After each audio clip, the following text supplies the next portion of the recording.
It is. I'd like to call the City of Apache Junction Council meeting of October 7th, 2025 to order and ask everyone to put their cell phones on silent. The invocation will be led by Councilman Heck and the pledge by Councilman Nesser.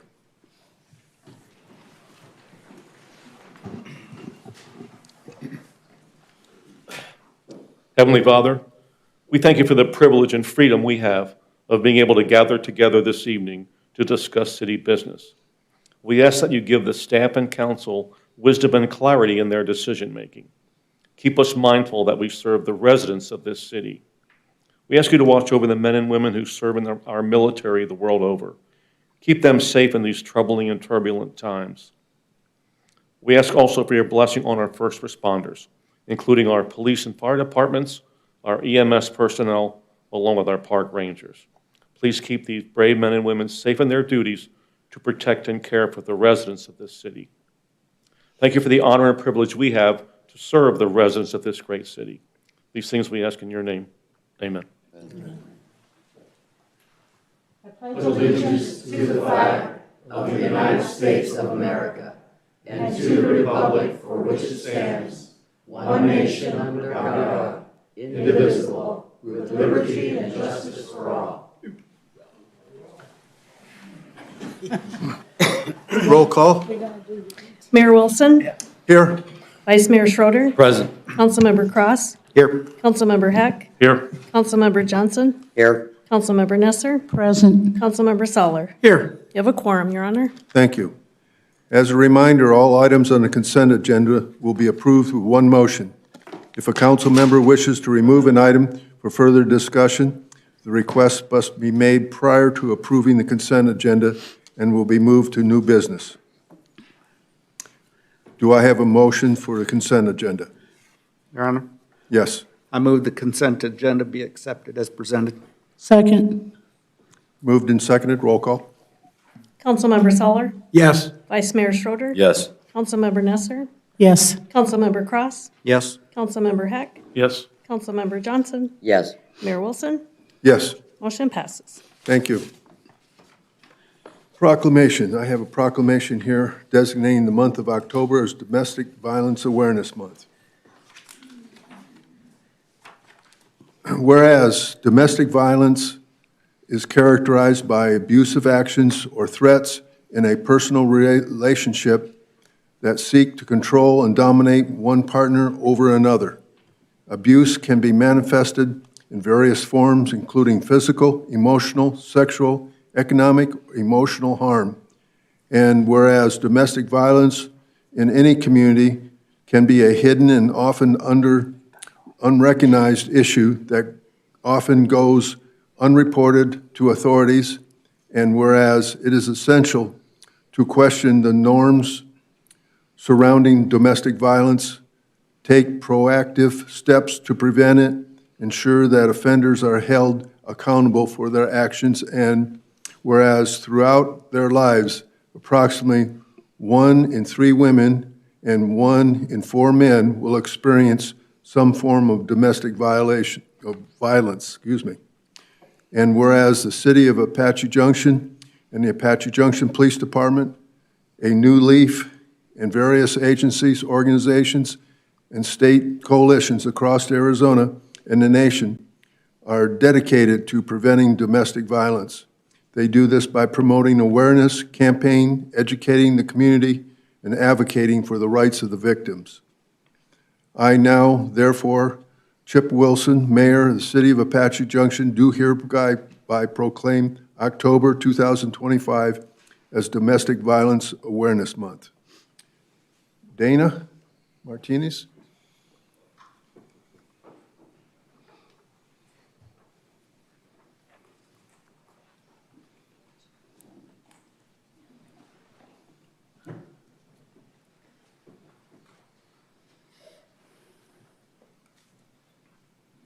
We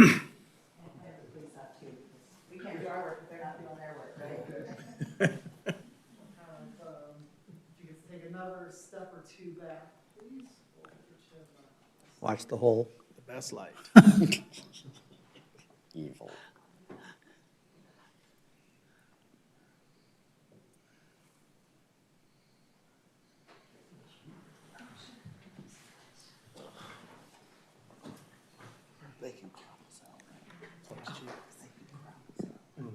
Right, I guess that's true, yeah.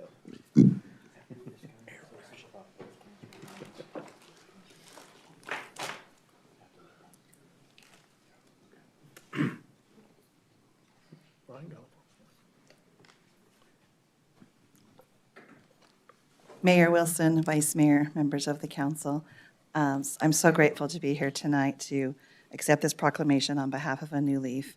We've been providing services, well, CAFA was providing services in Apache Junction since 1998, and then they merged with A New Leaf in 2021. And since then, we've been able to continue carrying on services fully throughout Apache Junction.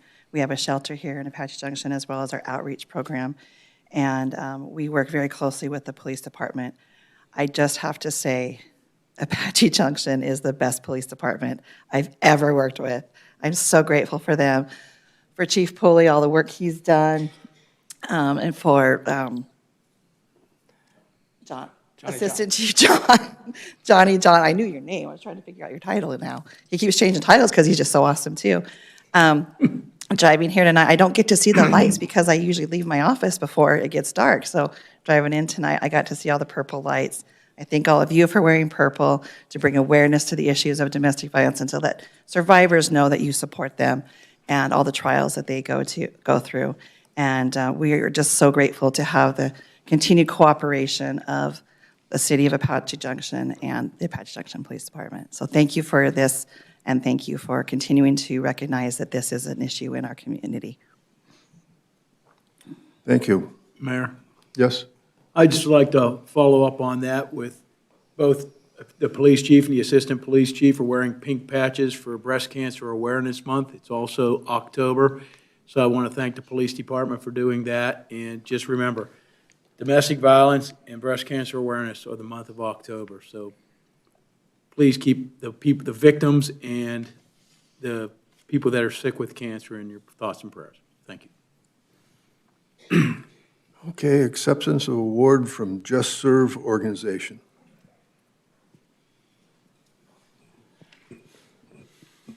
Good evening, Mayor Wilson and honorable members of the City Council of Apache Junction. Let me introduce who I am again. I'm Bob Versteeg. I am a JustServe representative, outreach representative for JustServe in the Apache Junction and Gold Canyon and some parts of the East Valley of Arizona. Last year, about this time, I accepted a proclamation from the city in regards to commitment to volunteerism. And I'm so grateful that the city has backed us on that. Volunteerism is such a great community endeavor to bring the community together and do good in this area. It is my pleasure to be able to honor the city with an award, but I'm going to allow Brenda Nielsen, the Director of JustServe Greater East Valley, to present the award to you. Thank you.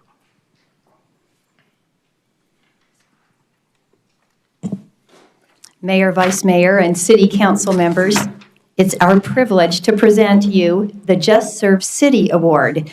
This award is given in recognition of Apache Junction's exceptional commitment to volunteerism, which brings people together and builds a united community through service. On your community services page, you declare your investment in the residents of Apache Junction as you list some of the ways you partner with various nonprofit and community organizations to provide quality of life enhancements for your community. These include things such as providing a community resource center, conducting community drives for hygiene kits for the homeless, food and clothing drives, and providing heat relief work, including the collection and distribution of water and providing heat respite locations. There's much good that comes from the collaboration between city, organizations, and individual volunteers. In Apache Junction alone, there are nearly a dozen organizations that have engaged with JustServe and posted multiple projects. Let me give you some examples. Volunteers spread goodness through the community as they give their time to the Superstition Community Food Bank, sorting donations and filling and distributing food bags. I was there one day, watching in awe as the entire football team of Apache Junction High School worked in the Arizona heat on a Saturday for hours. unloading and sorting food donations for the National Postal Food Drive.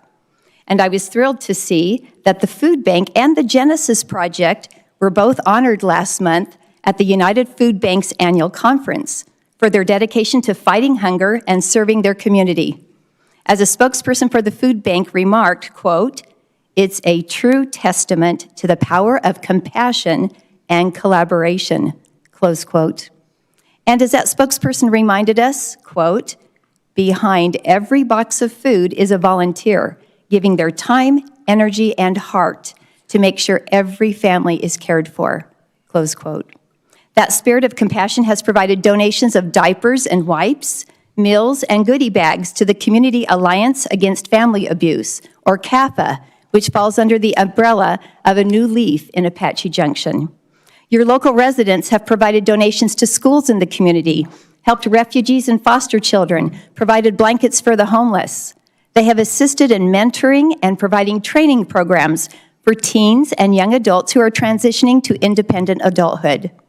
There are residential assisted living homes who have been blessed by volunteers sharing their gift of music, reading books, and even calling bingo games. This past week, truckloads of donations were taken to Globe to assist that community with cleanup after devastating floods that recently hit. People from all walks of life want to volunteer. They want to help. Mayor Wilson and the City of Apache Junction will be recognized as a JustServe City at the National League of Cities next month in Salt Lake City.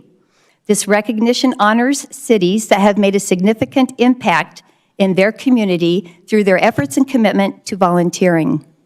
On behalf of JustServe and all those who volunteer in Apache Junction, it's our honor to present you this JustServe City Award, and thank you for your leadership in this most important civic duty, which is to assist and care for those in our communities and those who share our world.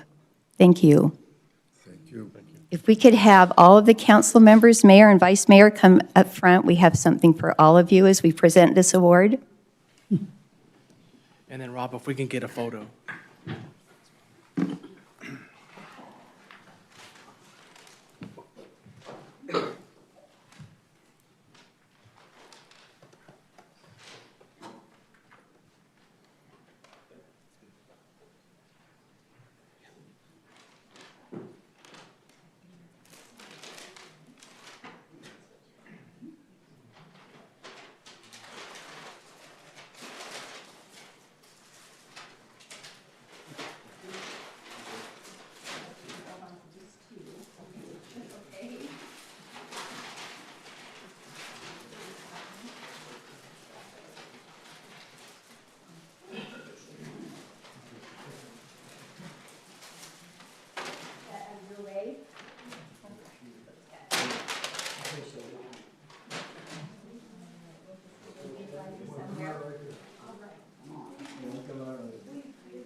Step or two to the left and south from behind the podium a little bit. Yeah. Or you're right, yes. My left.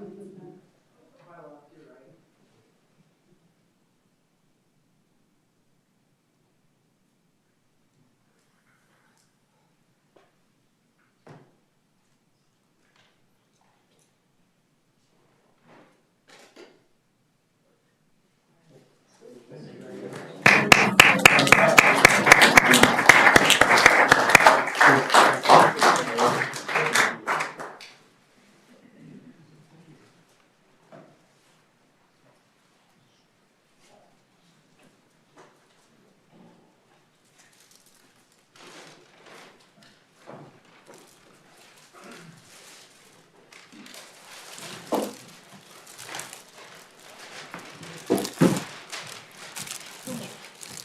Cleaned out a bunch of things.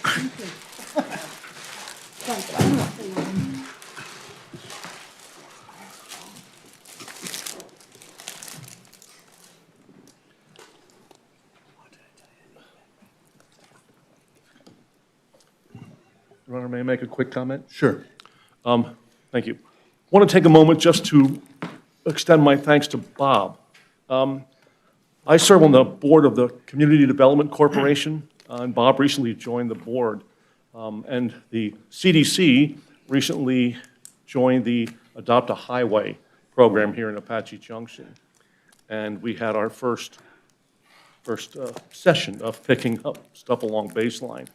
And Bob got a whole lot of volunteers to help, because old guys like me don't do real well with that. So, so Bob did that, and I believe also for our Make a Difference Day, didn't you get some volunteers for that as well? So, I mean, he's a living proof of not just, he doesn't talk, he gets it done. So, Bob, thank you. We're all very grateful for what you do for us.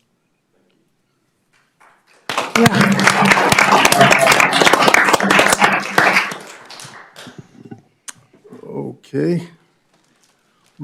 Regional intergovernment meeting updates from the council. Mayor? Yes. Couple things. Myself, the mayor, Vice Mayor Schroeder went down to Santan Valley swearing in, and we got to see the new council sworn in for the new city of Santan Valley. That was kind of neat to see, a first going of a elected council. Then me and the mayor showed up at the Meridian Road extension. Oh, there we are. Where they're planning to bring Meridian Road from I-24 up the baseline to hook up to US 60. It was pretty well attended. People were getting to see all the different proposals. So it was nice to do that. And then I went to Faith in Blue with Chief Pooley over at the church at Val Vista and Brown. And it was really nice. Different denominations of religion were together to thank the police and first responders. And Chief Pooley did a good job of talking of Officer Fascio's life. The officer we lost, he did a great job talking about that, and they gave him an award for Officer Fascio's ultimate sacrifice to our community. And I wanted to thank the chief for that. It was very, very touching. So thank you, Chief. That's it, Mayor.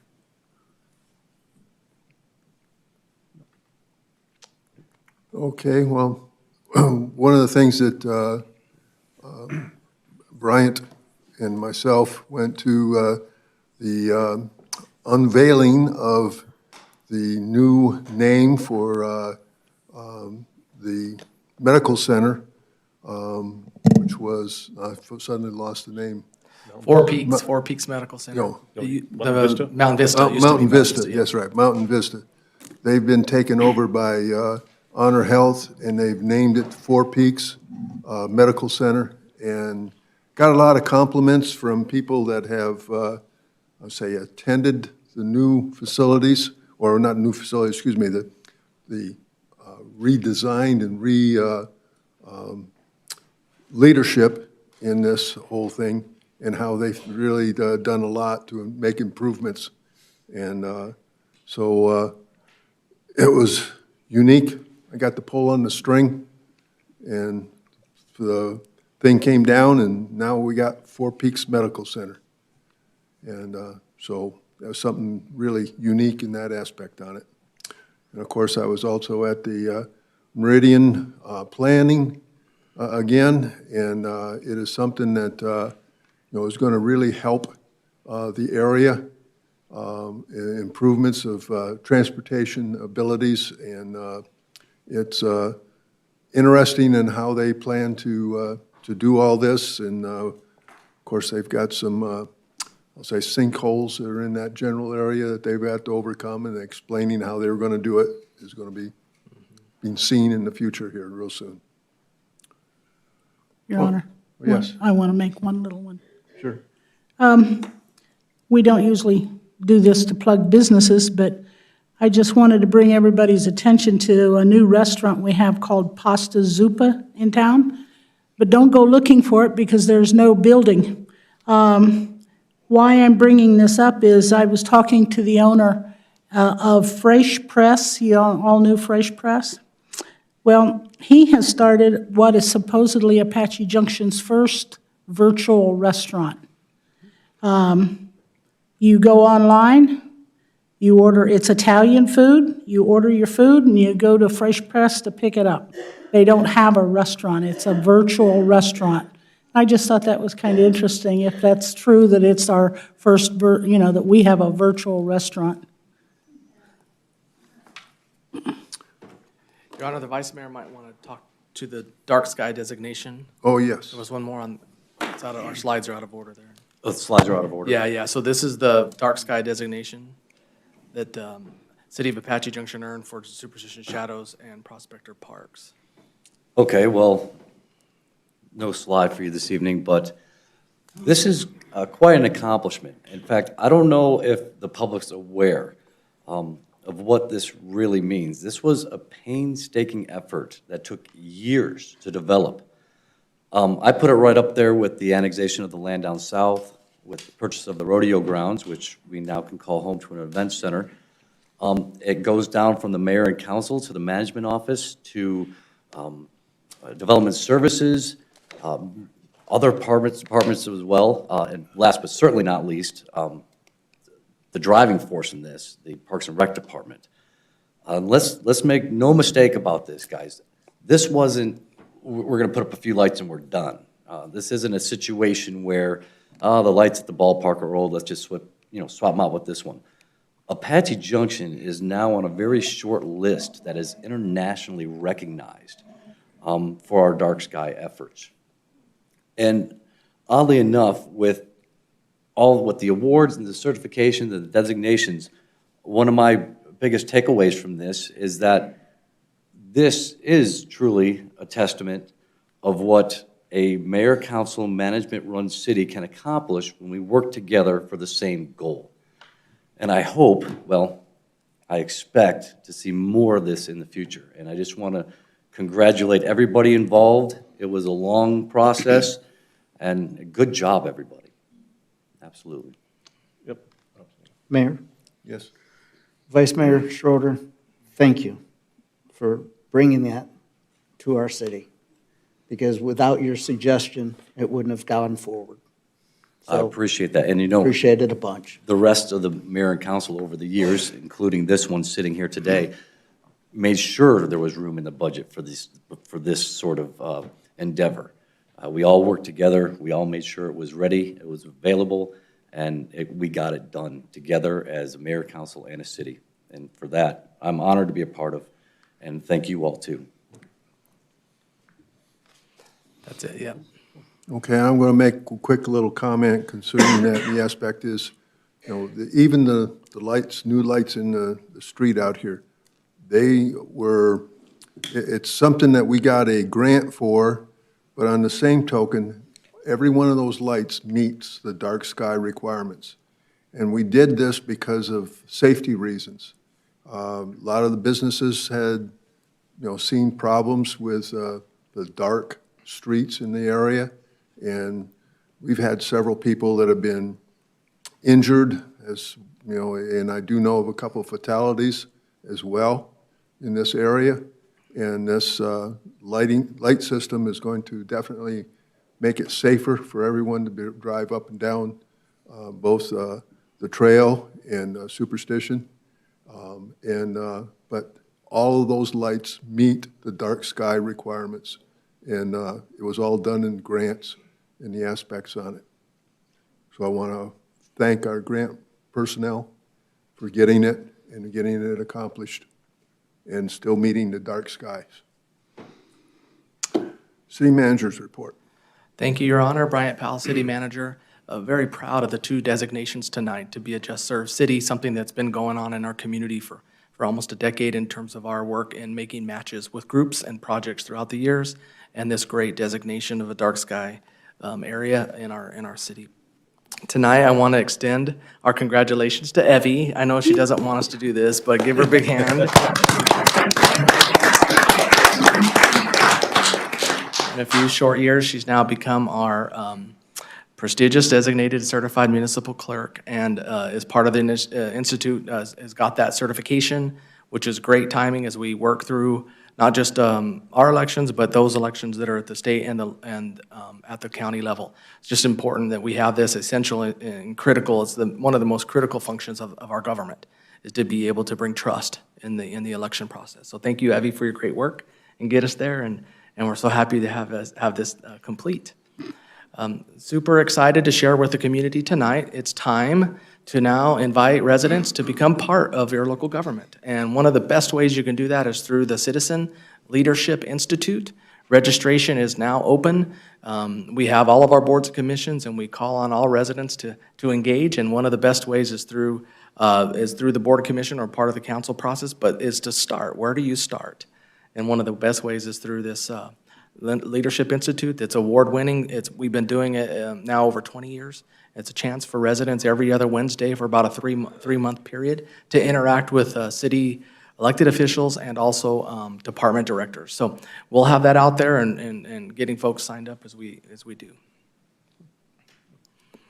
We're also super excited in Evie's world, process improvement we've been working on.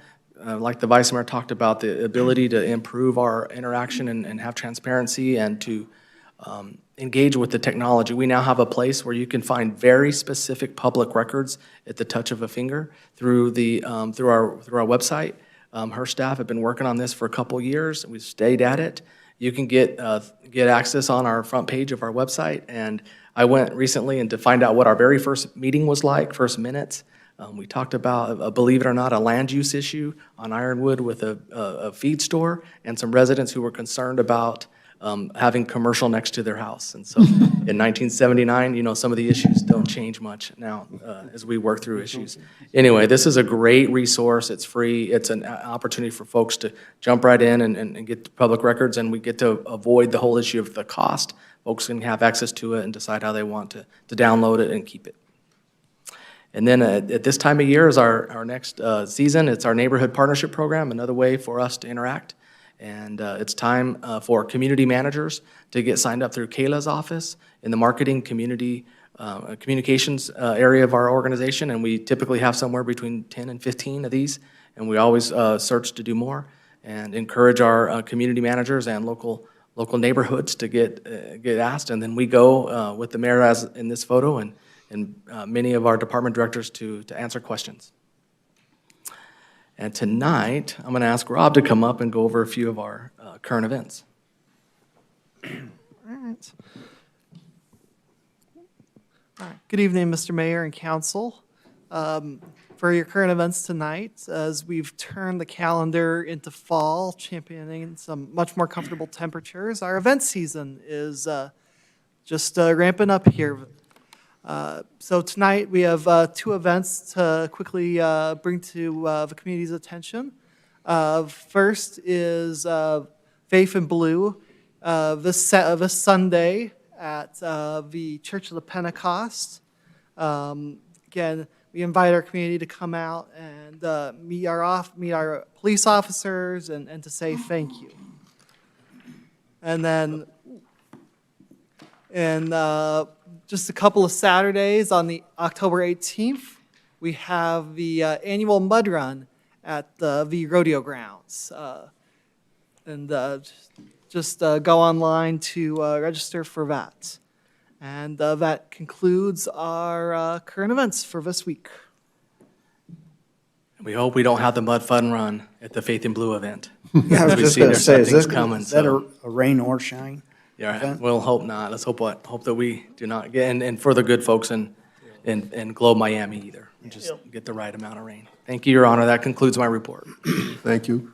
And really, in the aspect, you don't necessarily have to be involved in the mud run. If you just enjoy watching adults and kids going through mud in the aspect on it, it's a lot of fun to watch. Yeah. And see some kids don't even want to get their toes into the mud, and then after a little bit convincing from mom and dad, they jump right in and keep going and come out covered with mud, and then, of course, they go to the fire department afterwards, and they're washed down, and they're all excited about this. Okay. Public hearings. Presentation, discussion of public hearing, consideration for an applicant, permanent extension of premises. Evie. Thank you, Your Honor. This evening, we are looking at a permanent extension of premises for the Fraternal Order of Eagles located at 2315 South Coconino Drive. The applicant was notified by first class as well as email of the public hearing this evening, and he is here if there are any questions at the end of my little spiel. Correspondence was received from the four entities: Apache Junction Police Department, Building and Safety Division, Planning and Zoning, as well as the Superstition Fire and Medical, and all recommend approval in meeting safety compliance. At this point, it is your prerogative to recommend approval of this or a denial to the Arizona State Liquor License and Control. And again, if you have any questions, I can help, or the applicant, Mr. John Hare, is here. The applicant like to speak?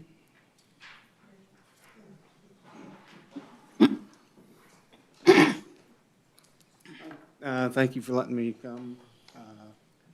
I'm the worthy president of the Fraternal Order of Eagles. I don't know if anybody or if everybody knows what we do. We raise money for the community, for Phoenix Children's Hospital. We give approximately $10,000 to $20,000 a year to the Apache Junction schools, food service for kids that are behind or can't pay for their lunch. We bought the building next to us, and we just finally got construction done combining the two buildings. So this permanent extension allows us to have drinks in our non-smoking section. That's the new building. And then the fenced-in area around the building. We've, in the past, multiple times had temporary extension of premises. You guys granted that every time. So now we just want to go permanent so we don't have to bother you guys anymore, and hopefully continue to raise money for the community. Council, any questions? Comments? Any comments? Thank you. Thank you. Thank you. I will now open the public hearing. There's a 5-minute time limit with a 1-minute warning that you will hear. Please state your name and address for the record. Anyone like to speak on this? And I see no one moving. So I guess I will now close the public hearing and ask for a motion. Your Honor, Yes. I move that the application for permanent extension of premises for F.O.E. number 3850 located at 2315 South Coconino Drive, Apache Junction, Arizona, be recommended to the Arizona Department of Liquor License and Control for approval. Second. Moved and seconded. Roll call. Councilmember Nesser? Yes. Councilmember Johnson? Yes. Councilmember Cross? Yes. Councilmember Heck? Yes. Councilmember Soller? Yes. Vice Mayor Schroeder? Yes. Mayor Wilson? Yes. Motion passes unanimously. Thank you. Presentation, discussion, public hearing, consideration for resolution number 25-20. Jeremy.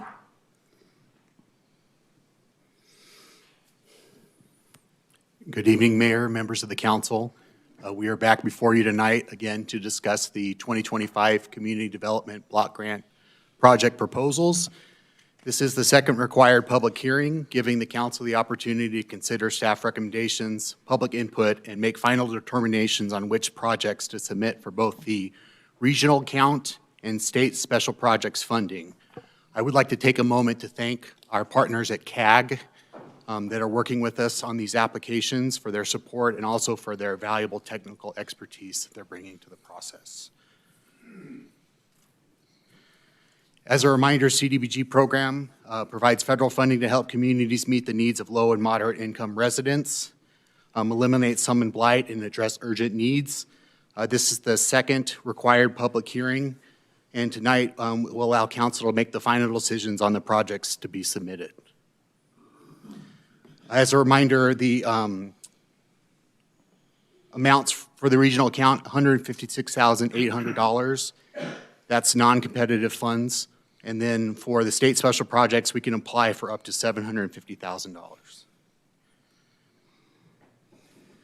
So the three projects that were considered for regional account funding, first we had the AC Unit Loaner Program. This program provides temporary cooling units to vulnerable residents during extreme heat. Second is the Nuisance Abatement Program, which identifies and remediates properties to address health, safety, and blight risks. And third is the Housing Emergency Rehab Micro Grants, which would provide urgent repairs to income eligible homeowners. Staff is recommending the nuisance abatement program as the RA project. This project directly addresses slum and blight conditions. It can be implemented within the available funding and provides visible community-wide benefits through improved property conditions and public safety.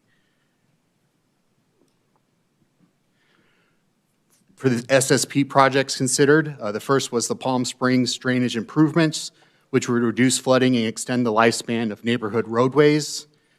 The second project is the Apache Via Subdivision Pedestrian Rehabilitation Project, which would repair and upgrade sidewalk ramps to ADA standards and improve safety and accessibility for residents. Staff is recommending the Apache Via Subdivision Pedestrian Rehabilitation. This project aligns well with CDBG priorities, serves a low and moderate income neighborhood, and is the most shovel-ready. It would significantly improve accessibility and neighborhood safety.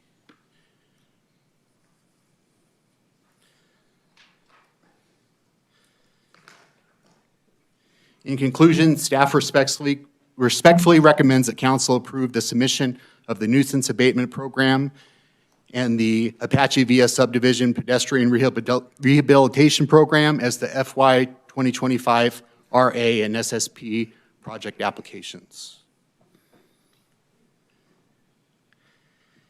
So the next step, if council approves the projects tonight, staff will work with CAG to prepare and submit the RA and SSP projects to the Arizona Department of Housing by their required deadlines. And I would like to take any questions or comments you guys have. Yes. I understand that they're recommending the RA project. I just want to put it on record that I think that when you're dealing with property cleanup and remediation for blight, that's one thing, but the AC unit loaner program or the housing emergency rehab, people are absolutely living day to day in those conditions, where I would be much more interested in helping people that do not have the income to help themselves in a repair or an AC outage than I would worrying about there being some blight on a property. Properties don't have spouses and kids. They don't have an elderly person there as much. So that's just my opinion. I'd rather have seen it split between the AC unit loaner program and the housing emergency rehab for income eligible homeowners. Just my opinion I wanted to state. Your Honor. Yes. I concur with those statements. We kind of talked about this at the last hearing, that several of us up here were more interested in B and C or a combination thereof. But is it our understanding that we can only pick one? We can't do 50% on one and 50% on the other? Mayor, Councilmember Cross. So in regards to the AC unit loaner program, that is a great project, but there are some questions about its eligibility as a standalone project. And then if you look at the emergency rehab program, at the amount for the RA, $156,000, that project is very complex. It requires a lot of staff time. We probably have to hire a full-time person in order to run that program. And based on the amount of funding that's available, we did not see that it was a feasible project. Your Honor. Why wasn't that brought out at previous meetings? Well, Mayor, we did meet with CAG and we did go over all of the projects, and at that time they did address their concerns about the AC loaner program. They determined that as a standalone project it was not eligible. And then as far as the CDBG rehab program, it is a great program, but it is very technical. And because of that, at $156,000, it just doesn't seem worth it to undergo that undertaking. If it was a larger pool of money, then we would definitely recommend it, but because of the limited funding, we just can't at this time. I just got to add to that. You know, I know that sounds like such a small number when you say it in the overall be-all of things. But even an air conditioning repair could have been in the urgent repair for the income-eligible homeowners. $5,000 of repairs to an individual home is huge to them.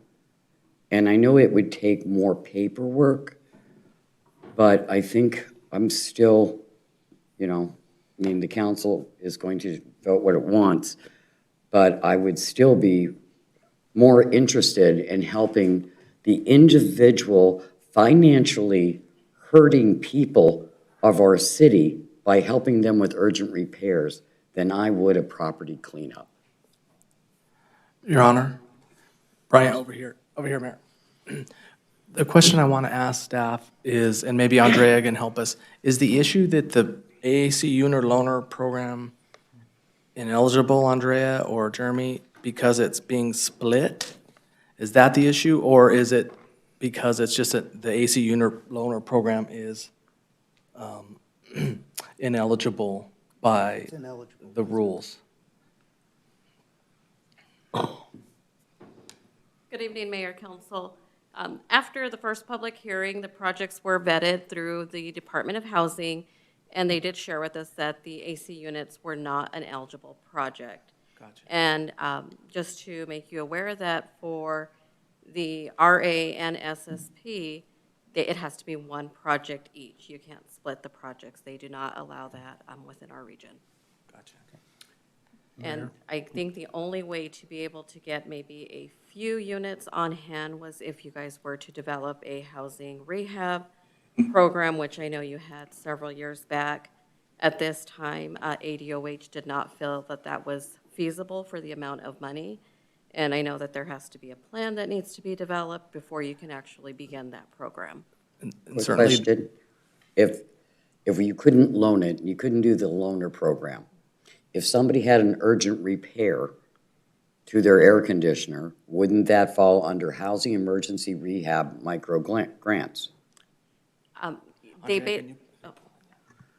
Sorry, can you hear me now? Mm-hmm. Okay, so what they told us for the repairs is it would have to be done through the housing rehab. They said that they would not allow for us to buy more than 2 units, and that would be only if we still had that housing rehab here in AJ. So we tried a few different scenarios on how we could make that happen. We shared the different projects that the city had in mind, and, you know, could we try this and this and make it one project? And they were pretty strict on this is what you can and can't do. So I just want to be clear. So under urgent repairs, things like water broke, they have no water. They're not going to, we can't do that. Their roof has a problem and it's falling in. What do you consider urgent repairs that would be eligible? I can go back and find out with the Department of Housing, but I did read through the list that was provided, and basically they told us for the repairs, it would have to be under that housing rehab program. So we went through in detail, and they just said if the city still had that program, they could be able to do these things under that program. We certainly can make this beyond the scope of a CDBG federal government stipulation program if council wanted to go that way through the budgetary process or general fund process as well. We used to have this program. It had some issues, and we had some litigation on what was done and not done in terms of number of people wanting the program, how much demand it was. It sounds like it's going to be used a lot, but it just wasn't. But it doesn't mean that we couldn't look at it in other avenues if it doesn't work tonight within the CDBG regional account process. So are you saying that the 3 choices that you told us about at the last month, only one of them qualifies? I think that we found out that the one we can't split, and that the Department of Housing and nuisance abatement doesn't qualify. I mean, the AC unit loaner doesn't qualify. And then the housing, I think we could use, right? The council could select that one and go for a housing rehab micro grant. So if you went for the housing rehab, I know that there has to be a plan developed on how Mhm. you will administer that. And like he said, you would have to have staff designated towards that. And when I talked with our representative, he said, I don't know if this is enough money to get everything going. Do you realize what your plan's going to cost? Do they have the staff on hand ready to roll that out? And there are time restrictions on the grant. So typically, the funds have about a year and a half max to be spent. So all of this would have to be done. Once that project is awarded, the program, you'd have to create that plan and get the program up and running and be able to deliver within that time frame. So they didn't feel that it was a feasible project, and that's what I had shared with staff. Your Honor? Yes. I guess my question is that now, in a personal opinion, don't get me wrong, we love the idea of getting grant money through the CDBG. I guess the question is, why wait to the actual moment of the motion to let us know that all of the options that we reviewed over the few work sessions are out the window when we really truly only have one option to spend on it? Why are we put in a position at the 11th hour to either have to ask questions on why can't we use the air conditioning program, or why can't we use the housing emergency program? Why are we put in this position right now to where we're basically, talking to the wind? Because we have legitimate questions here on why things can't be done, but we should have the answers to these questions before now. And I'm just wondering, how did this happen, and how did we get here? That's what I'd like to know. Mayor, I agree with Vice Mayor Schroeder. Personally, I like C, the housing emergency rehab, and to find out that there's issues with that, and the other one, the air conditioning one, we can't do, and we're finding out here tonight, I don't like that at all. Speak. No, Honor, my take would be that this process for CDBG, we could start sooner and get the work with you. At this point, we've been working with a new process with, our effort with CAG. And we lost Misty. I don't know if you guys remember Misty. And so Jeremy's brand new. And so we're working through the process, our first time with CAG. And so as we work through the projects, these were the ones that came to the top for the regional, what we call the CDBG RA grants. And, I apologize, this is a situation you're in, and we will definitely improve it for next time. Question. What does it take to start the housing emergency rehab? What do you have to do? Yeah, so we have the program from before when Mickey ran it. We would just go back in, and I would get with Jeremy, and we would get with Rudy. I don't know if Rudy remembers it that much. Rudy, are you here? I don't know if my take would be if that's where we go, we would get Rudy's staff going, and we would get the old documents from the housing rehab, and we would get it going. And why did it go away? Rudy might be able to comment. My recollection is that it wasn't utilized. It wasn't being utilized. I remember a couple times where the contractors that were doing the program didn't perform as well as we thought, and so we were connected to those contractors. And a couple of times we were threatened with litigation, and so the program, in terms of the priority when CDBG would come up each year, so this RA program through, if you remember Heather Patel and then Misty would come up, and council would just select not to do the housing rehab and went with a different direction. Your Honor, if I can ask a quick question, that program we had, was that the one where if a homeowner needed or requested work on their property, the city would do it through a contractor, and then a lien would be put on their property? I don't remember that part of it. Correct? No. Yes, Councilmember Heck, that's correct. We had a loan, it'd be amortized, and if they didn't sell their home during that 25 years, there was a 25-year loan, then the lien would go away. So, and there's also another complication was, and the state could verify this, when the economy was good, people would want to sell their house and get basically a refinancing. So they want the city, you or us, to subordinate their loan, which means, hey, we want to give this, the bank would call and say, hey, you're blocking this loan. So you need to get rid of the lien and basically take second position, which means the money that was given to the person for rehab, they wouldn't have to pay back, and that was a problem. So, and this happened years ago, and so we started putting stuff in the agreement that said, hey, if we're not going to subordinate our loan. And so if you want to get $25,000 from a new mortgage, you have to pay off what you still owe.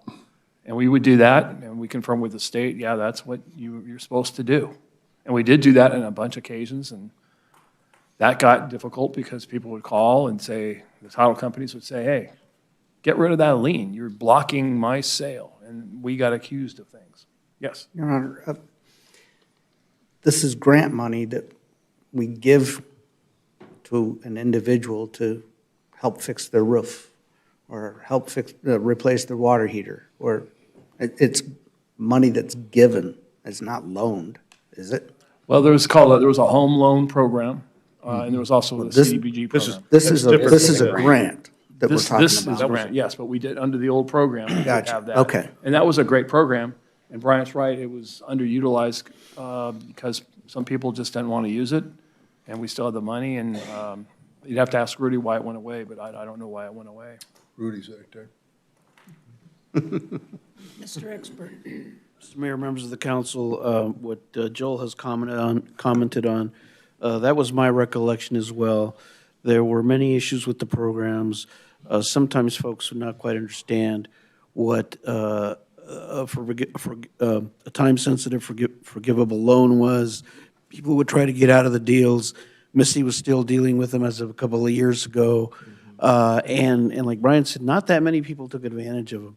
Mickey had a thing called, a little newsletter called Mickey's Corner or Mickey's House or something like that, where she would give, she would publish it about once a month, and homeowner tips, and try to generate interest, and get her name, for her phone number, her contact information out there. And it didn't quite receive the attention that we thought it would. So basically, we started turning our attention to other ways to help people and got away from that particular program. It's something we can bring back, but we would definitely need to plan it out, and maybe, like Ryan said, something we can do in the next cycle for CDBG, and get into it in more detail and figure out what we need to do and come back with a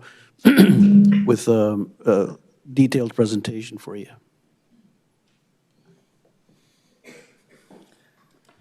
Okay. Any other comments?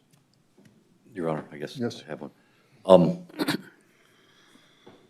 It's pretty obvious what direction we have to go here on this item, I'm sure. So I guess my next question is, the next item, do we have a surprise up that sleeve too? I mean, No surprise that I'm aware do we have choices on the next item? We have two. Yeah, well, we had three on this one. Yeah. Just out of curiosity. If you do, if you guys know something that we don't know, which is unacceptable, tell us at the beginning, please. Yes, sir. Okay. I would now open to public hearing. There's a 5-minute time limit with a 1-minute warning you will hear. Please state your name and address for the record. Would anyone like to speak on this item? Donna Carr, I know that you could probably get grants to run a youth training program, which you could do OJTP, for on-the-job training program, which could help with helping people with what they need done. But you can also get grants that will help to fix people's houses that do not have to be paid back to the city. That's what this is. So I think that's what needs to be done. Some of these people can't afford it. They couldn't afford to fix their house in the first place. And I know that there was Cora out there. Cora gave you a 5-year limit on on holding on to your house if they fixed it before you could sell it, so that they more or less felt like that you got some use of it before you just fix it up to sell it, you know what I mean? Anyway, thank you.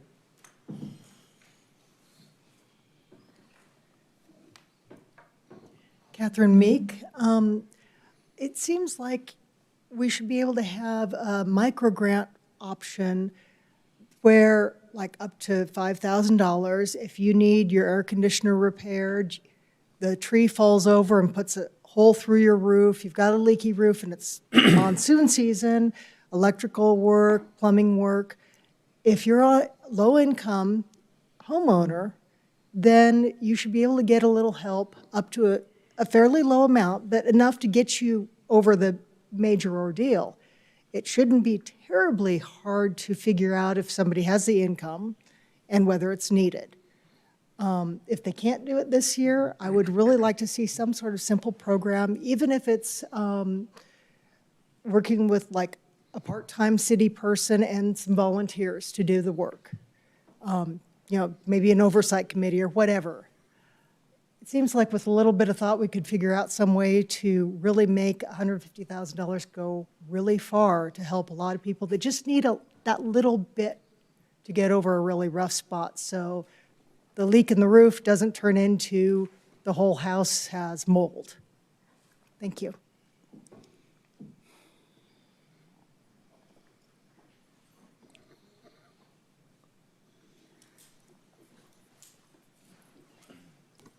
Evening, Council, Mr. Mayor.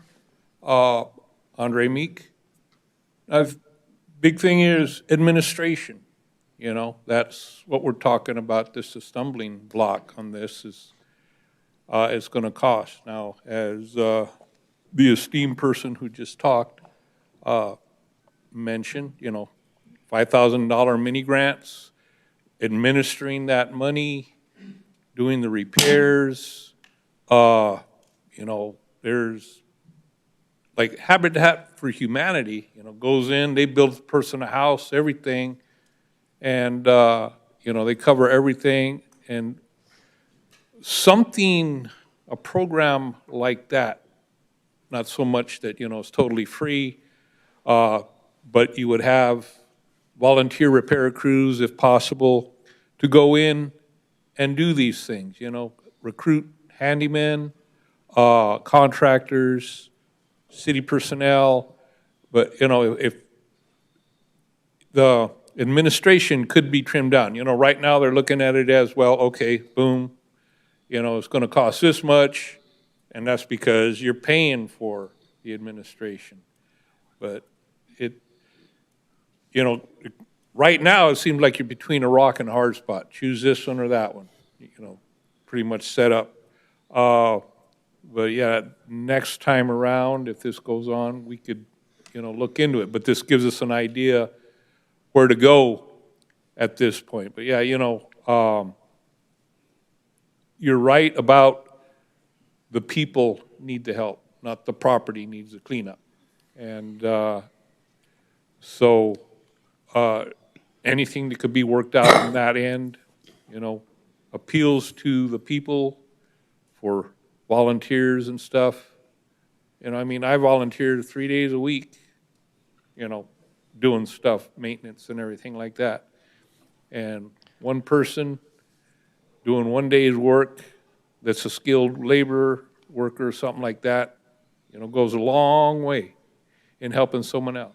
And so, I appeal to people out there that we get something going like this. And then that way this money is utilized as well as it can be. Because, yeah, $5,000, you do, heck, $1,000 could fix something in a house, $300 will fix a water pipe, easy.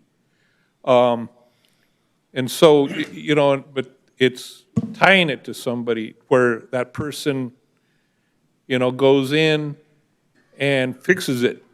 That's the hard part, getting the volunteer, getting the contractor or whatever. Because once you start having to spend money on all that, well, there goes the money. We need it to go direct to the person in the way that it gets it repaired, taken care of right there. And, not eaten up in administration. So that's all I got to say.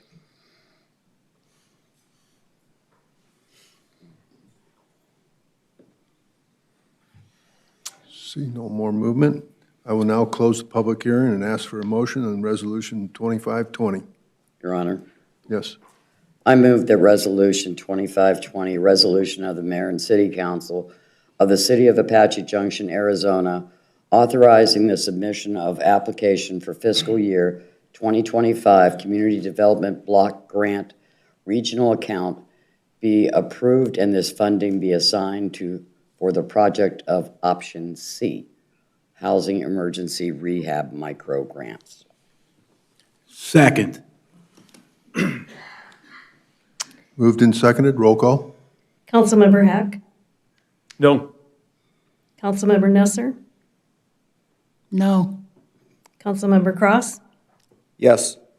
Councilmember Johnson, Yes. Vice Mayor Schroeder.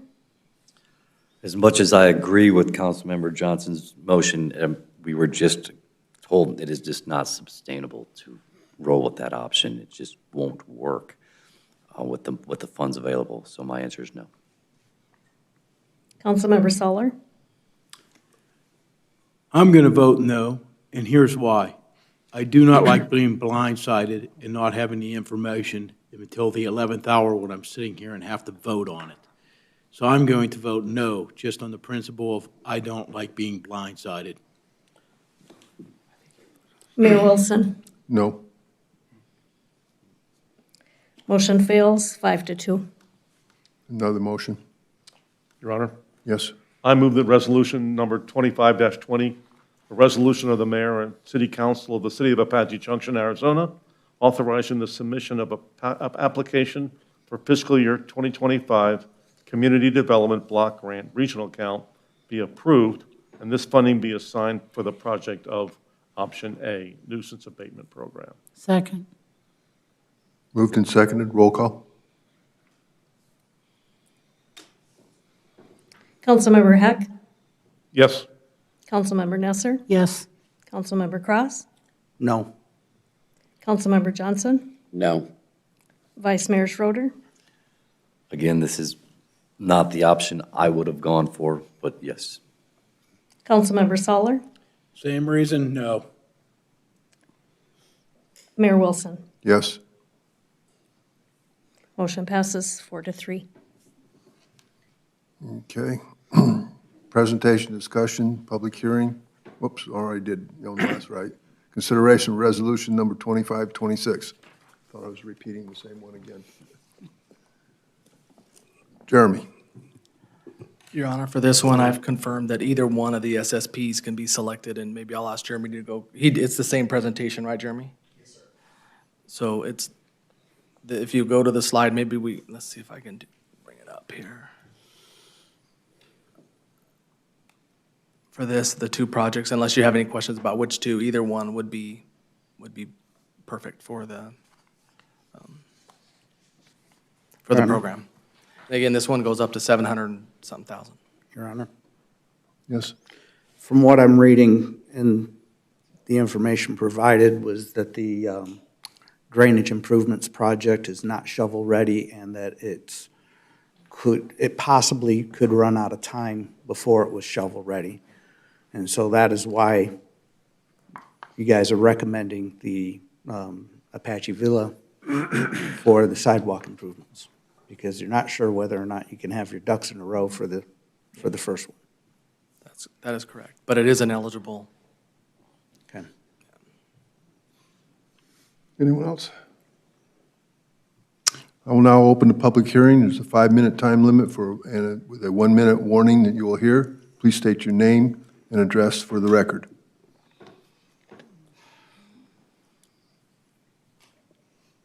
And I see no movement at all. I will now close the public hearing and ask for a motion for resolution number 2526. Your Honor, Yes. I move that resolution number 25-26, a resolution of the mayor and city council of the City of Apache Junction, Arizona, authorizing the submission of application for fiscal year 2025 Community Development Block Grant State Special Project be approved, and this funding be assigned for the project of option A, Apache Villa subdivision pedestrian rehabilitation. Second. Second. Moved and seconded. Roll call. Councilmember Cross, Based on the information with option A, that it will benefit a lot of our seniors and being able to, safely walk around the community, yes. Councilmember Soller, Yes. Councilmember Heck, Yes. Councilmember Johnson, Yes. Vice Mayor Schroeder, For the reasons Councilmember Cross mentioned, my vote will be yes as well. Councilmember Nesser, Yes. Mayor Wilson. Yes. Motion passes unanimously. Presentation, discussion, public hearing, consideration of ordinance number 1567. Nick. Is this the right one, Nick? Yes, it Yeah, is. I'm missing Matt right now. Thank you, Your Honor. I'm Nick Leftwich, Senior Planner for the Development Services Department of the City of Apache Junction. I'll be presenting the case information tonight. P24-114PZ is a request by Hermelinda Pando for a rezoning by plan development of 282 North Palo Verde Drive, which is approximately .62 net acres. It is currently zoned medium-density, single-family detached residential, RS10M, and the request is to rezone the property to high-density, multiple-family residential by plan development, RM1PD, and the necessary minor general plan amendment for the land use designation of that. As some context, this is an existing land use. The property is already a multifamily residential use property, and the land use predates the incorporation of the city by quite a bit. The westmost building, noted here as Building A, was constructed in 1934, originally just as a single-family residence. But then there are two duplexes on the property that were both constructed in 1950. So since 1950, this has been operated as a multifamily residential property with 5 units. As part of this rezoning by plan development request, the applicant would like to rezone it by plan development in order to address the nonconformities. It exists as a legal nonconforming property because this is a land use that doesn't match with the allowable zoning designation. And there are also some items regarding the setbacks of the existing buildings that would be addressed through the plan development process in order to allow those buildings to enter a state of lawful conformity, which allows for differences in insurance or replacement or remodel, as there are restrictions on lawful nonconforming buildings when it comes to things like setbacks as well as land use. For the zoning context of this property, it is primarily surrounded by, like similarly zoned properties, RS10M, this medium-density, single-family residential. However, I will note that several of those properties, such as immediately to the southwest of this, although they are also zoned medium-density, are medium-density, single-family residential. In this case, there's an RV park. There are other duplexes and fourplexes on Palo Verde Drive as well. It's one of the older parts of the city that inherited the zoning from the county days. And we do find that some of these land uses are a little bit of a mismatch with what zoning the city inherited and what it has historically been zoned as. To the north, though, there is the Desert Chapel United Methodist Church. And again, as we see, there's the remainder of the property is surrounded by RS10M. Likewise, the general plan land use map tells the same exact story. For the most part, we see these medium-density residential, although some of it is surrounded by the high-density residential as well. So it is not necessarily out of place either. As part of this request, they request to remove the westmost building, the 1934 Unit A, and they would like to build a new fourplex, which is a net positive of 3 units to the density of this property. So that is something that requires this rezoning in order for them to add these units to the property. As part of this development process, they would be improving the remainder of the site, adding things like the driveway, landscaping, formalized parking, site amenities, and improving the site's construction as a whole. The 2 existing duplexes aren't necessarily going to be reconstructed, but they will. It is a requirement of this plan development that they are at least touched up that the exterior of it would be repainted and touched up to match the construction of the new building. And so we see this as ultimately an improvement of the existing site conditions. The applicant has complied with all the necessary public notification requirements.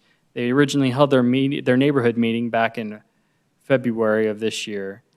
At that time, we had one neighbor and one of their tenants show up and ask questions and express concerns regarding parking, screening, and density. And at that time, they had proposed a higher density project, and so the applicant has made adjustments to their proposed plan. They took a bit of that time since February to revise their plans, scale it back down to a lesser density that matches our lower density of the multifamily residential. Of the 3 different high-density options, they were able to scale it down to the lowest of them, the RM1 zone. And they also have, in order to address their neighborhoods' concerns, modified the proposal to include an 8-foot screen wall and to make sure the buildings were a little bit further away from the property lines. So with this, on August 26, 2025, the Planning and Zoning Commission voted 6-0 to recommend the approval of P24-114PZ, subject to the conditions of approval found in the staff report, which the applicant has agreed to as well. And the applicant is here tonight. They're ready to answer questions and have a presentation if you would like to hear it. But I am here as well if you need anything. Any questions? Would the applicant like to say anything?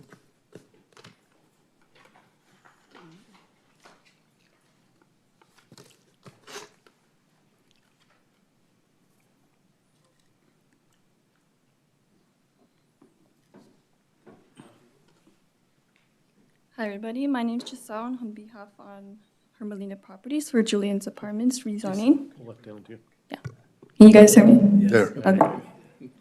Hi, my name is Giselle on behalf of Hermelinda Properties for the Julian's Apartments rezoning.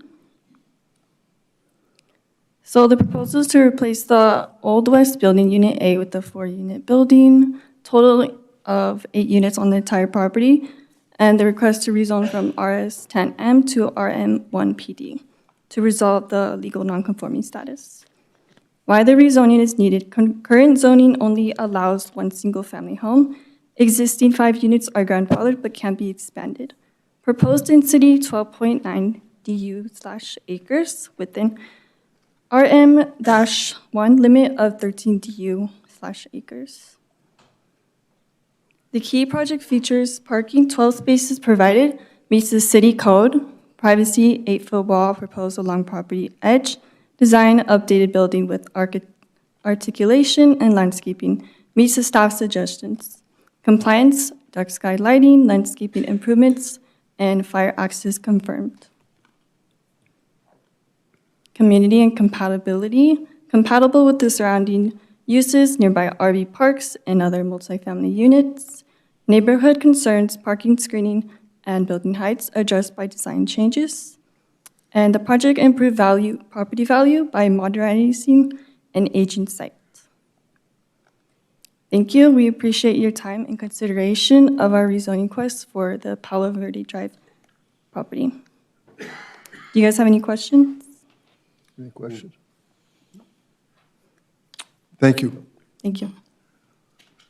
Okay, I will now open the public hearing. There's a 5-minute time limit with a 1-minute warning you will hear. Please state your name and address for the record.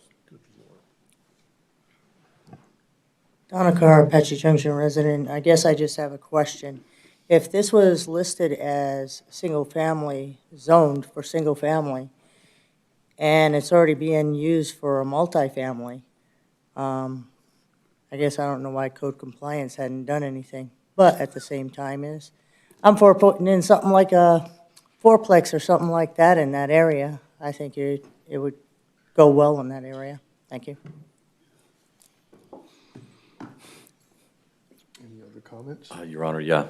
I want to make comment that I appreciate the fact that the applicant sent a representative. They had a presentation for us. They were there willing to answer any questions we had. And I truly like to see that when it comes to the applicants for the city. Mr. Mayor, Yes. I have one question. Do we have to go back around again if I have a question for Nick? No, I don't. You could ask staff. Okay.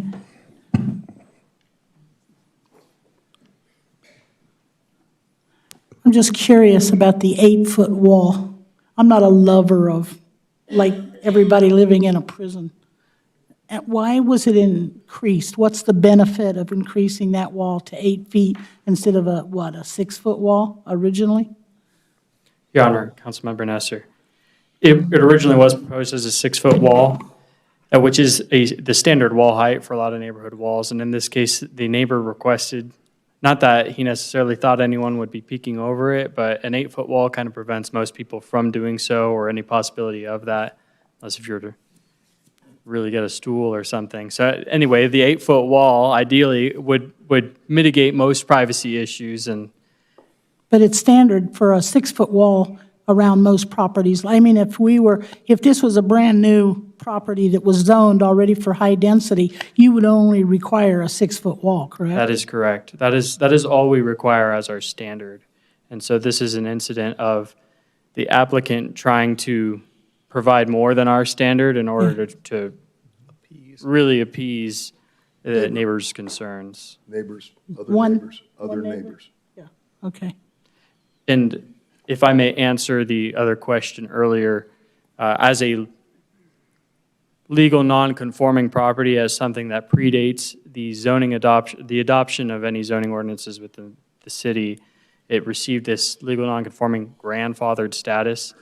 It is not something our code enforcement doesn't pursue the legal non-conforming items because they are in operation legally. They were legally in operation when the city was Became a city. incorporated. That is correct. And so they maintain that status. Things become a violation when someone exceeds the original operating conditions of that, or they exceed the grandfathered conditions that are recognized. A lot of properties receive a letter of lawful nonconformity to ascertain and to guarantee that we recognize their grandfathered status. And this is the case of one property that had already done such. And in order to make any kind of changes or expansion, the only legal alternative was to correct the zoning nonconformity through a rezoning. If that answers the community questions on the item. One statement, kudos to the developer to, acquiesce and put in an 8-foot wall versus a 6-foot wall. It's a pricey change, but, if it makes the neighborhood happy, so be it, and that's a good thing.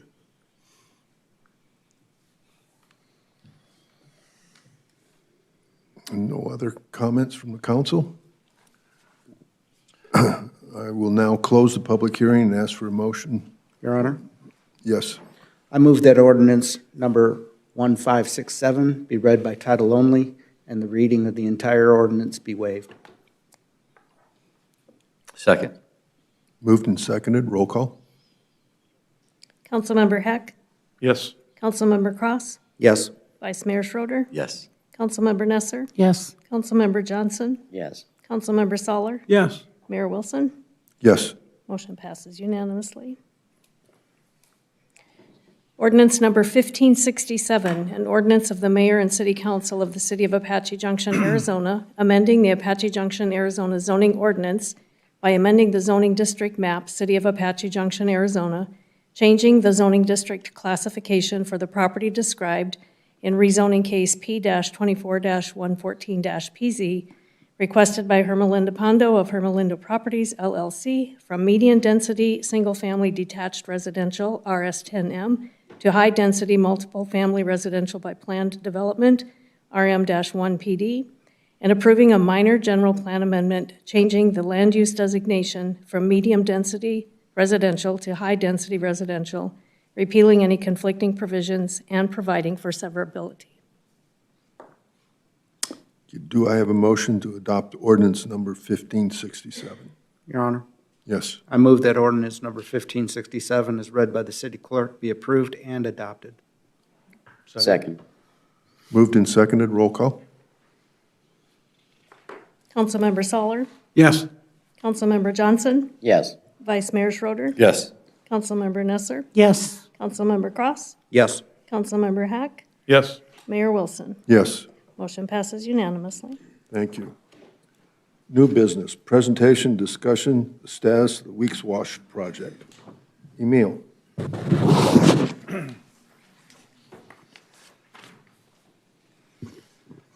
Mayor Wilson, Vice Mayor Schroeder, council members, Emile Schmid, city engineer in the Public Works Department. And I'm here this evening to discuss the status and provide an update to our efforts and desires to build a large regional flood control facility along the Weeks Wash corridor in the northeast corner of the City of Apache Junction. We are all aware of the severe flooding events we've experienced in recent years, and we are very keenly and painfully aware of our neighbors in Global Miami who have experienced severe flooding recently. It's hard to see the devastation that's involved with flooding events, and we've experienced that here in our city as well.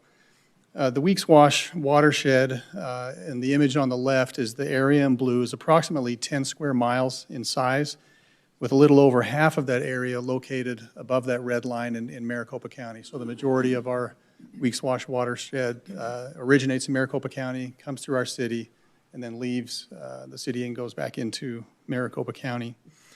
The image on the right shows the specific location of where Weeks Wash enters into the developed area of the city. What you see there is Weeks Wash that crosses Lost Dutchman Boulevard just west of North Goldfield Road. Early in 2022, we learned of 3 grant opportunities, federal grant opportunities. Hazard mitigation grant, building resilient infrastructure and communities is a second grant, and flood mitigation assistance. Those are 3 different grants. And through discussions with Pinal County, the city utilized the county's engineering consultants to work through a project design feasibility process. So we started with about 15 or so different variations, options, concepts, or alternatives. And we worked through a review and a selection process to narrow those alternatives down to a single preferred alternative. And the engineering consultants prepared applications for all 3 grants, which the city staff then turned around and submitted to FEMA in January of 2023. And the project that we submitted for is a large regional flood control structure located where Weeks Wash enters the city at Lost Dutchman Boulevard. And here's an image of that. Our primary goal with the project is to remove as many properties as possible downstream from the structure from flooding, protecting the lives and properties of our residents. Initial estimates by the design engineers project that over 4,200 parcels of land will benefit from the flood protection that this structure will provide. And this includes parcels of land that are located outside of our FEMA floodplains. So it's not just FEMA floodplain designated areas, but also beyond that. With this project, we will also be able to enhance public safety, reduce risk to utility infrastructure and road infrastructure, while also providing multi-use public features. So this image here shows a preliminary design of the preferred alternative that will help us to achieve these goals. And it is located on the north side of Lost Dutchman Boulevard and southeasterly of the SR 88 or Apache Trail. The structure with the preliminary design we have right now is just under 30 feet in height, and it will impound or hold or dam up about 80 acres of storm runoff. That's the surface area, 80 acres, but it'll hold about 1,100 acre-feet of water, and in gallons, that means 358,500,000 gallons of water is what you see in that dark blue area in that image. So a project of this scope and nature and what it can provide for the city alone in terms of flood mitigation and protection. It just made sense that we as a city pursued these grant opportunities, and we had to try. Now, let's talk a little bit about land ownership. This image shows the current land ownership in the area that we wish to build this structure. In February of 2023, the city filed an application with the Arizona State Land Department to purchase approximately 76 acres of land, and that's the area shown in green, or the left side or west half of the project area. And I'm happy to report that on June 26th of this year, city staff attended an auction at the old historic courthouse in Florence for this parcel of land, where the city was able to secure the green area through a public auction process. Now, on the right-hand side, the purple area, the city is working with the Bureau of Reclamation, Bureau of Land Management, and the Salt River Project for permission to use parts of this purple area for portions of our flood structure. So SRP is actually in control of the land in this purple area. The BOR officially, their terminology is they officially withdrew from the land, and SRP has a power easement there that not only encompasses their large overhead lines, but pretty much that entire area they're claiming as an easement. So we have been coordinating with SRP and BOR. The county engineers have worked for many months this year, many discussions and emails with the BOR and SRP to prepare a long-term lease document.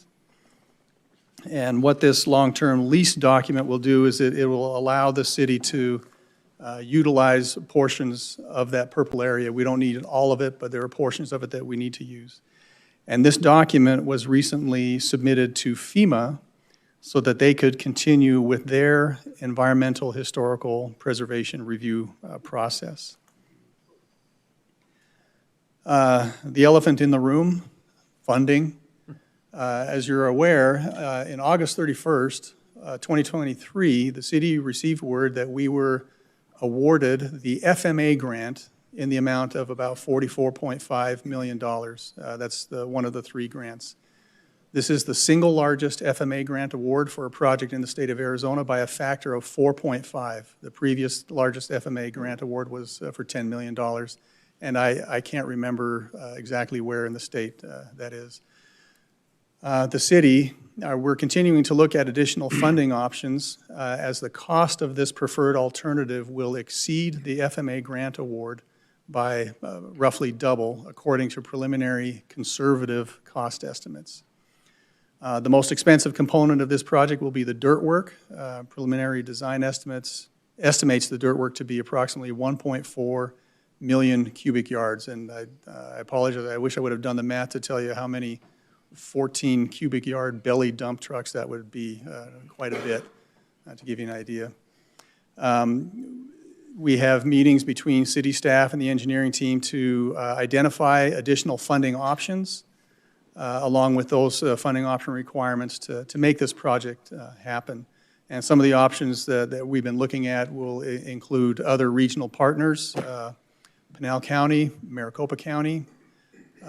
They are both aware of the project. We've been working very closely with Pinal County, and we have had initial meetings with Maricopa County, but it's too early in the process to say or ask, how much we will need to make our project happen.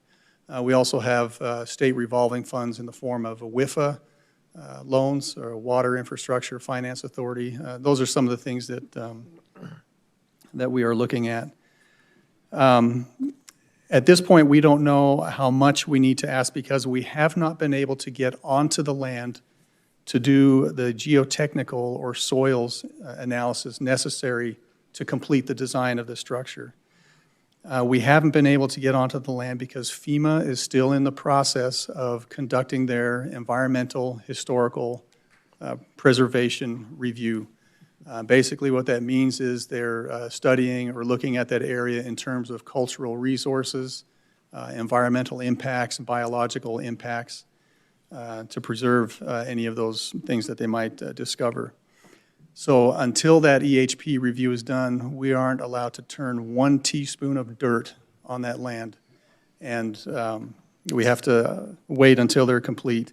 So we've been moving as far along as we possibly can, and we've been kind of in the eye of the storm, if you will, for the last 6 months, because we've done as much as we possibly can, short of being able to get access to that land.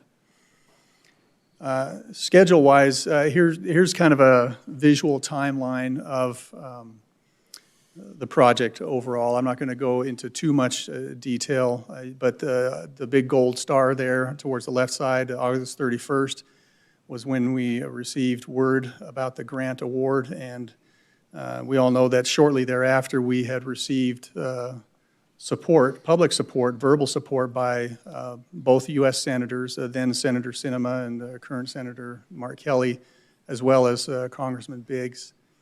They've expressed tremendous support for this project. So where do we go from here? So here we are, October 7th. What are we doing now? Well, we were successful with the auction, so the State Land Department is in the process of closing out that auction that took place and to issue patents to transfer ownership of the 76 acres to the city. The city is also going to begin discussions with Pinal County Public Works, and specifically their flood control folks, to discuss about procurement for final design and construction of this project. There is an accelerated construction schedule with this. The FMA grant funding that we have has a 2-year timeline from start to finish, with a built-in 1-year extension and a possible 2-year extension. So we're looking at 3 to 4 years to start design once the EHP review is done to when the last shovel is removed from the project site. With 1.4 cubic million yards of dirt, that's a pretty humongous effort to bring to pass. So one way that we would do that is an alternative delivery method. Instead of preparing plans and then going out to bid and selecting a contractor, the process is to get a contractor on board with the design engineers to start at the same time. They start moving dirt while they're still preparing the drawings to do that. So there's a little bit of risk involved with that, and that's a new delivery method that's been used. It's not something that we're inventing. It has been used successfully around the state and around the nation. So we will be doing a similar method to get a contractor on board. The benefit of that is a contractor with large project experience like this, they can provide value engineering and input to the designers as they work side by side, and this will help us to meet that accelerated timeline. There is continued coordination with partners and stakeholders such as FEMA, the Arizona Department of Emergency and Military Affairs. That's the entity that's actually handling the funds. The State Department of Water Resources, State Land Department, SRP, BOR, U.S. Army Corps of Engineers. There's a slew of agencies that we need to coordinate with, and also with Pinal County and Maricopa County. We have been developing a soils investigation plan so that once we do have the ability to get access to the land, we can get out there in the next 5 minutes and do the soils investigation and analysis that is critical to the design, because without that, we really don't know how this structure will be built. We anticipate that the FEMA EHP review will be complete in the first half of 2026. I wish I could narrow it down a little more, but we have absolutely no idea where FEMA is at, and we've been specifically instructed not to contact them directly with this. The engineering consultant did and got their wrist slapped a little bit by AZ-DEMA. So we're anticipating getting that EHP done here within the next 6 months so that we can begin with the design. And ultimately, with the 3 to 4 years, give or take, a little bit of fuzzy math there, sometime in 2030, we will have a complete structure that'll serve our community for many, many decades to come. That is the end of my update, my presentation. I'd be happy to answer any questions. I apologize for throwing a lot of information at you, but this is about 4 years worth of project effort in this regard that I'm trying to condensed down into a nutshell for you, so. Any comments? Covered it Your well. Honor, I Yes. do have one. So we went over this quite a few months ago, so I'm a little hazy still about it. Now, do I recall that the water captured in here is to be turned around and used for like water credits for like groundwater or things like that for the water companies? I know we're looking into it.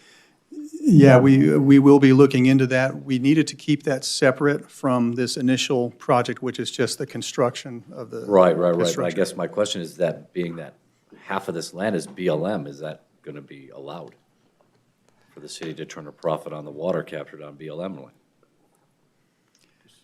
I think that's what we're looking into. I don't know if there Yeah, are we processes. haven't vetted it out that far yet, but I guess if we have injection wells or dry wells in that, we'll make sure that it's on the state land side. Yeah. You know, instead of. Exactly. But if Make sure their that- water just falls into that well, that's okay. Oh, yeah. Just make sure the slope is that way, But to the west. That's an interesting concept, though, because if we do look at water capture, water harvesting, and then getting water credits, there is a cost involved with that. There are monitoring wells, there's a process, there are analyses and investigations that it would be ongoing.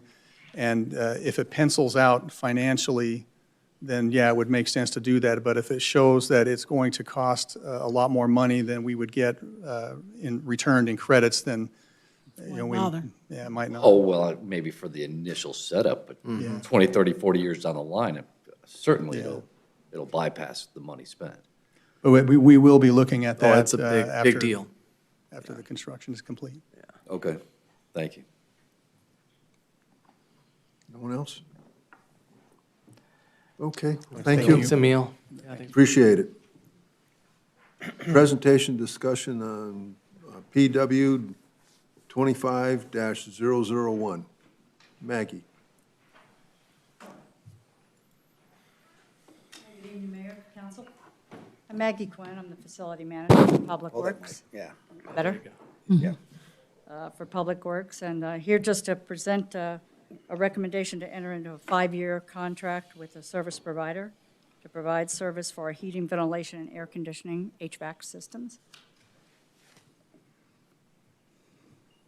You We want have me the to get it? All right, brevity. you got it. Yep. Next slide. I got you. Yep, I got you. Background on this is fairly simple. We have a variety of HVAC systems, anything from mini splits to rooftop units, a chiller plant, well, cooling towers. And all of these systems require quarterly, semi-annual, and annual service. So we have a current contract now for an HVAC company to come in and service those contracts, or service that equipment. And so we're interested in continuing taking care of our equipment. Process we used to select was a service provider was achieved through a RFP, our request for a proposal. We have 4 applicants. I'm breezing through. We That's had okay. 4 That's good. applicants apply, 4 respondents. And those 4 respondents listed here, Imcor, $55,000. Well, you can read the costs on them. Imcor, not to be confused with the same pronunciation, but spelling of Imcor, Crawford Mechanical and Tola Mechanical all presented their proposals for the service agreement. Staff recommends that this agreement be awarded to Evolution Mechanical LLC, DBA Imcor, commencing on November 1st, 2025. Happy to take any questions you might have. Any questions? Just a quick statement. Certainly.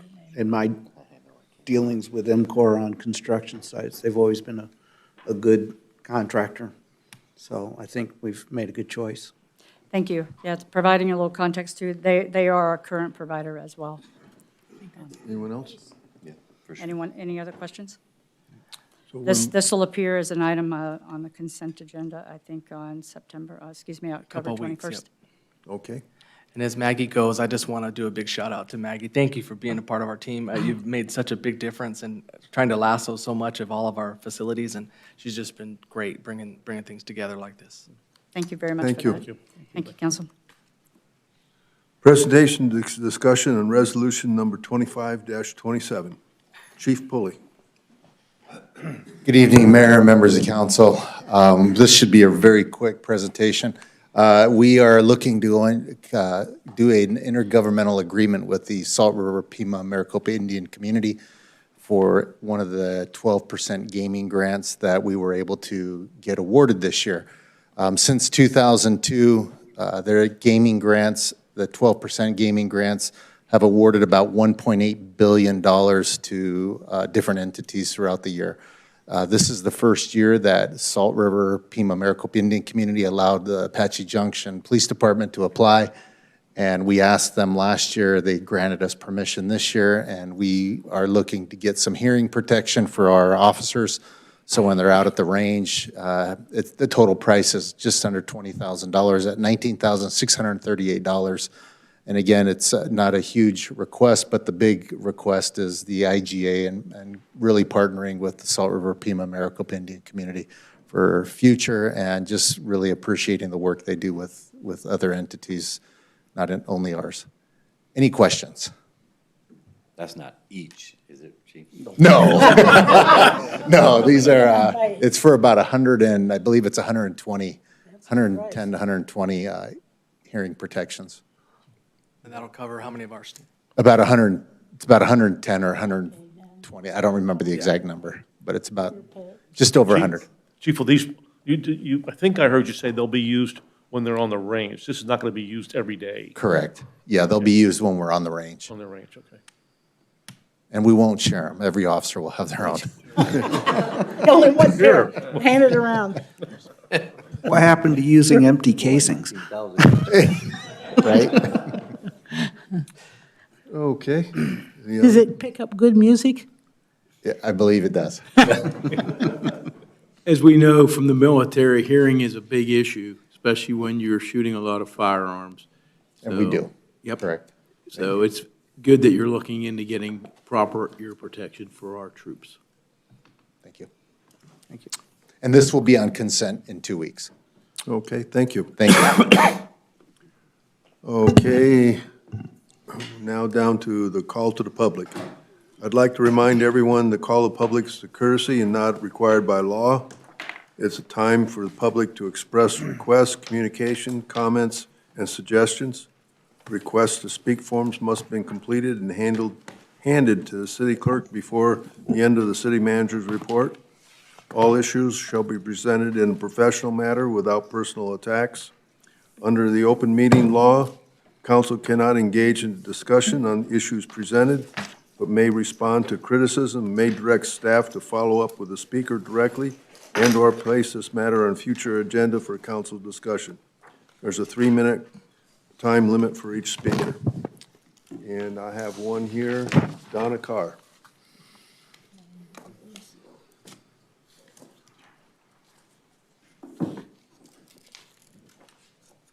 Donna Carr, Apache Junction resident. I would have put this on the monitor, but the monitor's not here. But anyway, I'm not sure if I'm pronouncing this right, but it's called photovoltaic heat island. And what this is if, and I know that I hop on the bandwagon, even though this is out in Florence Junction, that the Silver King Solar Project wants to put in another solar farm out there. We do have a whole mess of solar areas that go from Florence Junction to Florence already. And if you put in too many, what happens is, I don't know if you ever parked a black car in the heat and how hot that hood of that black car gets. It can get up to 185 degrees. And the solar panels are black, so, of course, to attract the sun. But with that many solar panels out there, what happens is it causes a heat island to where the daytime temperatures will increase, the nighttime temperatures will increase, and it could cause it to not rain in the area. So it may not affect us right off, but it can still affect us. It's sort of like resolution copper. They're down 1.3 miles into the ground and into a deep pocket of water, and it keeps filling up their mine shaft, so they're dumping it. They're going to be dumping some down Picket Post. They're going to be dumping some that goes all the way down to Tucson to irrigate crops. And even though you might not think it's going to affect you here, all the rainwater that goes down into the ground, if it reaches that deep pocket of the aquifer, it's still going to affect us too. I mean, if they're going to dump the water, all the wells at 1,000 feet will all start going dry. The other thing that I'm bringing up is the Sun Hill project, which is a data processing center that they also want to put out by Florence Junction. I mean, I don't know why they need so many data processing centers, considering, they need to know who you talked to, what you said, what you text, what your photos were, what apps you looked at. And depending on the size, they can use up to 5 million gallons of water a day. So why not them use sewer water and let us use the groundwater for drinking? It gets to the point of ridiculous where these corporations and companies think that they can move in and start taking over the land around us or our land and destroy our areas when they probably, live in California. Thank you.